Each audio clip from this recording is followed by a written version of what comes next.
Arrestaron a una madre trabajadora por tomar el Ferrari de su jefe para salvar la vida de su hija asmática.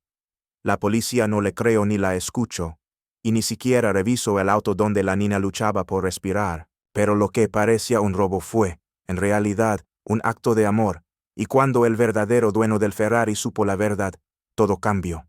Y escuchen bien cómo esta historia dio un giro inesperado, porque la justicia, al final, habló más fuerte que el prejuicio. Atlanta, 6:32 a.m.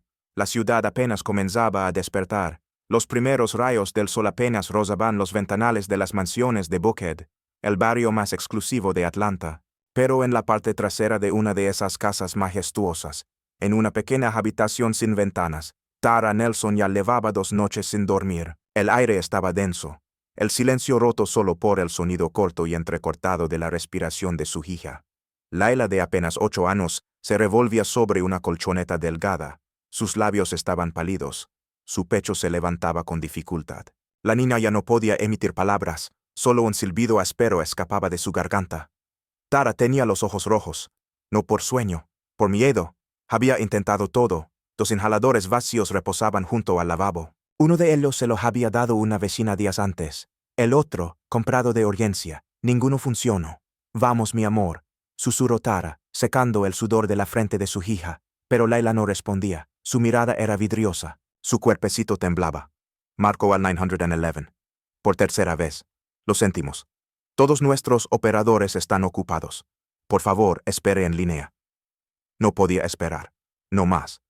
Tara se puso de pie de golpe. Cruzó el pasillo corriendo. Subió las escaleras.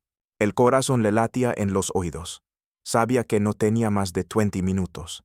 30, como mucho, y el hospital pediátrico con equipos de asistencia respiratoria quedaba a casi 30 kilómetros. No había taxis. No había ambulancia. No había tiempo. Corrió hacia la planta baja de la mansión.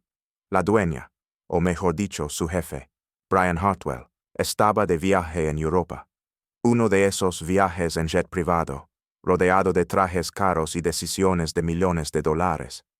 El pasillo estaba vacío. El mármol reluciente, el silencio absoluto cruzó el garaje, las luces automáticas se encendieron, y allí estaba, el Ferrari rojo, impecable, brillante. La joya del señor Hartwell, un SF-90 Spider, modelo nuevo, estacionado como una pieza de museo. Las llaves colgaban de su lugar habitual, en la pared junto al botiquín. Tara se detuvo, miró las llaves, luego, al reloj, después, hacia la puerta del cuarto de servicio, donde Layla seguía esperando.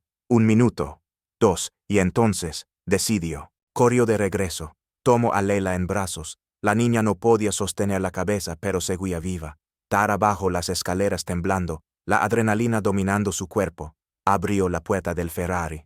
Depositó con cuidado a su hija en el asiento del pasajero. Le abrochó el cinturón. Presionó el botón de arranque. El motor rugió como un trueno. 6:39 a.m. El portón automático se abrió. Tara aceleró. Cada semáforo era un obstáculo. Cada curva una prueba. Ella jamás había conducido un auto deportivo, mucho menos uno de ese calibre, pero no importaba. Solo importaba llegar. Entonces, en el tercer cruce, una patrulla encendió las luces. Tara frenó con un chillido. Un oficial blanco bajó de su vehículo. Camisa remangada. Brazos tatuados. En el antebrazo, un símbolo de la vieja confederación. Se acercó al Ferrari con una mirada ya decidida. Golpeó la ventana. ¿Qué hace usted manejando un coche como este? Tara intentó hablar. Tartamudeó. Levantó las manos. Mi hija está adentro. No puede respirar. Por favor. Pero el oficial no se inmutó. Dio un paso atrás y pidió refuerzos. En cuestión de minutos, 3 patrullas más rodearon el vehículo. Uno de los agentes abrió la puerta del lado del conductor y la hizo bajar. No me empuje. Mi hija está muriendo. Gritaba Tara. Nadie la escuchó. La obligaron a tirarse al suelo. Uno de ellos la inmovilizó. Mientras tanto, Layla, adentro del coche, respiraba con dificultad, los ojos desorbitados, mirando a su madre siendo alejada.